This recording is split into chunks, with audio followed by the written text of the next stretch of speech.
Baik, bismillahirrahmanirrahim. Assalamualaikum warahmatullahi wabarakatuh. Waalaikumsalam warahmatullahi wabarakatuh. Baik, alhamdulillah, segala puji kepada Allah Subhanahu wa taala yang telah memberikan kita nikmat dengan beribu-ribu kenikmatannya, yakni nikmat Islam, iman dan ihsan. Kemudian salawat beserta salam semoga selalu tercurah limpahkan pada junjungan kita, suri tauladan kita, yakni Habibana wa Nabiyana wa Maulana Muhammad sallallahu alaihi wasallam. Baik, sebelumnya Bapak-bapak, terima kasih telah hadir pada pertemuan kali ini. Insya Allah di sini kita akan melakukan penyuluhan. Penyuluhan tentang apa? Penyuluhan tentang hipertensi. Tapi sebelum itu, alangkah baiknya kita perkenalan terlebih dahulu.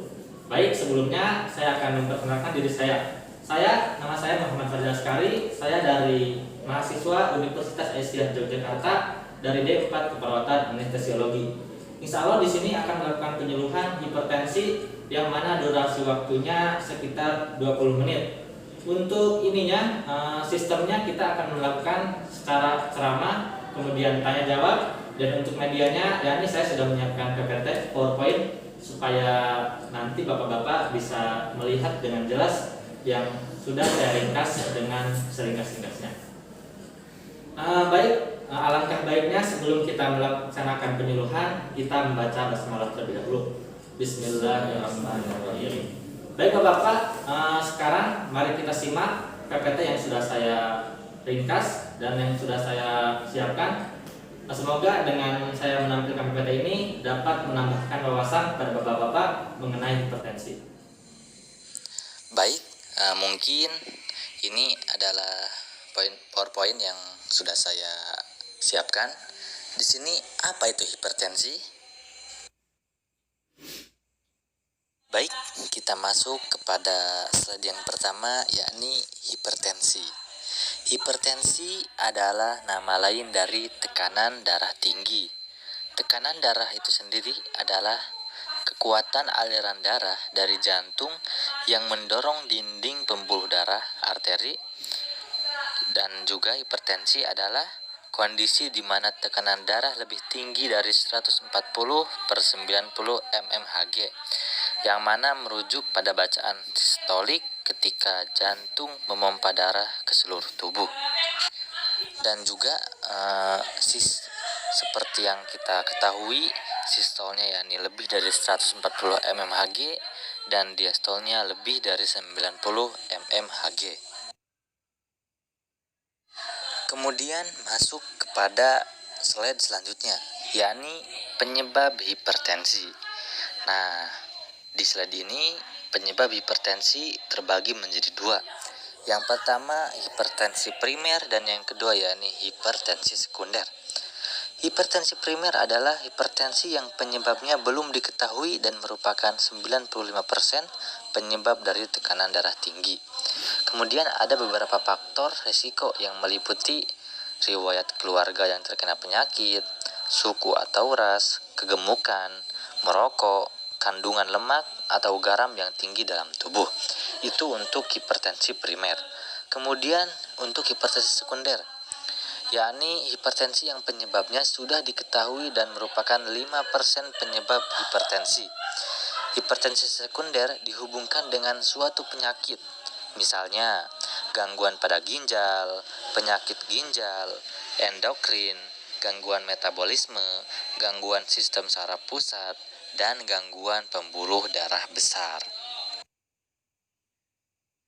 Kemudian untuk slide selanjutnya di sini saya sudah membuatkan sebuah tabel yang mana yakni kriteria tekanan darah mulai dari yang optimal, normal, kemudian normal sampai tinggi, kemudian masuk ke hipertensi, yakni hipertensi ringan, sedang, dan berat. Untuk yang optimal, siastolnya yakni kurang dari 120 dan diastolnya kurang dari 80. Untuk yang normal yakni siastolnya kurang dari 139 dan diastolnya kurang dari 85. Untuk kategori tekanan darah normal sampai tinggi yakni sekisaran 130 sampai 139 mmHg dan diastolnya yakni 85 sampai 89 mmHg. Kemudian untuk hipertensi yakni kebagi menjadi dua, ya ada yang ringan, sedang, dan berat. Untuk hipertensi yang ringan, siastolnya yakni antara 140 sampai 159. Untuk diastolnya yakni sekisaran 90 sampai 99 mmHg. Kemudian untuk hipertensi yang sedang yakni 160 sampai 179. Dan untuk diastolnya yakni 100 sampai 109. Nah, ini ada yang lebih parah yakni hipertensi berat. Untuk hipertensi berat ini siastolnya lebih dari 180 dan untuk diastolnya lebih dari 110. Itu untuk kriteria tekanan darah. Kemudian slide selanjutnya yakni tentang tanda-tanda yang penting. Kenapa disebut tanda-tanda penting? Karena tanda-tanda ini cukup terlihat dengan jelas oleh mata kepala kita atau ketika kita mengeceknya. Yakni yang pertama, sulit ditentukan. Yakni hipertensi ini sangat sulit ditentukan apakah ini termasuk hipertensi ringan, berat, sedang, atau sebagainya. Kemudian yang kedua yakni untuk hipertensi ini juga yakni tanda pentingnya yakni tekanan darah lebih dari normal. Baik, untuk slide yang ini kita akan menjelaskan tentang keluhan pokok dan komplikasi. Untuk keluhan pokoknya yakni di sini sangat banyak, diantaranya pusing, sakit kepala sebelah, susah tidur, rasa berat di tengkuk, pendarahan di hidung, penglihatan berkunang-kunang, tangan bergetar, dan sering marah. Nah, bapak-bapak yang saya hormati, di sini patut kita pahami dan waspada akan pentingnya menjaga diri dari penyakit hipertensi, karena sangat banyak sekali keluhan yang diderita oleh penyakit hipertensi, sebagaimana yang sudah saya sampaikan tadi. Kemudian untuk komplikasinya, nah apabila bapak mempunyai hipertensi, maka ada komplikasinya, yang mana menyebabkan yang pertama pendarahan di otak, kemudian kelainan pada mata, ginjal, dan otak, kemudian penyakit pada pembuluh darah, bahkan bisa stroke sampai gagal ginjal. Wah, sangat bahaya sekali ya bapak-bapak. Jadi semoga kita dapat menjauhi penyakit hipertensi. Amin ya rabbal alamin. Baik, kita lanjut lagi kepada slide selanjutnya, yakni tentang penata laksanaan untuk orang yang memiliki penyakit hipertensi. Untuk penata laksanaan yang pertama yakni istirahat. Nah, bagi bapak-bapak yang mempunyai riwayat hipertensi atau penyakit hipertensi, maka disarankan untuk banyak-banyak beristirahat. Kemudian yang kedua yakni diet dan olahraga. Nah, di sini seperti diet rendah garam, penurunan berat badan, olahraga teratur, kemudian menghindarkan diri dari faktor resiko, kemudian rokok, alkohol, kemudian menghindari makanan berminyak dan berlemak, dan menghindari stres. Itu jadi harus sangat ingat ya. Kemudian untuk yang ketiga yakni penggunaan obat-obatan. Contohnya seperti obat anti darah tinggi. Nah, itu untuk penata laksanaannya ya. Jangan lupa bapak-bapak, yang pertama istirahat, diet dan olahraga, dan penggunaan obat-obatan. Baik bapak-bapak, mungkin cukup sekian yang bisa saya tampilkan pada slide kali ini.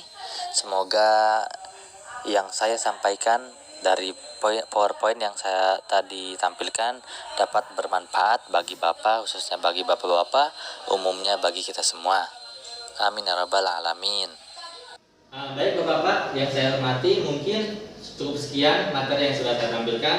Semoga dapat bermanfaat bagi bapak-bapak. Tapi sebelum itu, alangkah baiknya kita lanjut pada acara selanjutnya, yakni diskusi dan tanya jawab. Nah, sebelum itu dari bapak-bapak, apakah ada yang ingin ditanyakan? Oh baik, bapak Farid, bagaimana? Saya ingin menanyakan mengenai komplikasi hipertensi. Komplikasi hipertensi. Oh baik mas. Di sini sebagaimana yang sudah saya tampilkan pada PPT, komplikasi hipertensi yakni diantaranya yang pertama pendarahan pada otak, kemudian kelainan pada mata, kelainan pada ginjal, kemudian kelainan pada otak juga, dan juga yang sangat penting yakni penyakit pada pembuluh darah serta stroke dan gagal ginjal. Mungkin itu untuk komplikasi pada hipertensi. Apakah sudah dipahami mas? Sudah. Oh, baik. Yang bapak-bapak yang lainnya apakah ada yang ingin ditanyakan? Ya, Oh, baik. Pak Bintara, bagaimana? sebenarnya kondisi seperti apa yang menyebabkan seseorang itu dapat dikatakan hipertensi? Oh, baik Mas Bintara. Terima kasih atas pertanyaannya. Saya akan langsung menjawabnya, yakni kondisi di mana tekanan darah lebih tinggi dari 140/90 mmHg. Itu kalau biasa kita sebut, kalau di desa-desa itu tensi. Yang biasa ibu-ibu itu, ibu bidan dipasang di sini kan Mas? Apakah sudah dapat dipahami Mas? Sudah. Oh, baik. Terima kasih banyak Pak ya. Yang lainnya apakah ada yang ditanyakan? Oh, baik. Dikarenakan sesi tanya jawab kita sudah berjalan lancar, mungkin inilah akhir yang bisa saya sampaikan. Semua materi sudah saya sampaikan. Semoga materi yang saya sampaikan dapat menambah wawasan kepada bapak-bapak dan dapat mengaplikasikannya ketika ada teman kita ataupun keluarga kita, bahkan keluarga terdekat kita yang mengalami hipertensi. Mungkin saya akhiri dengan kalimat wabillahi taufiq wal hidayah. Wallahu muwaffiq ila aqwamit thoriq. Assalamualaikum warahmatullahi wabarakatuh.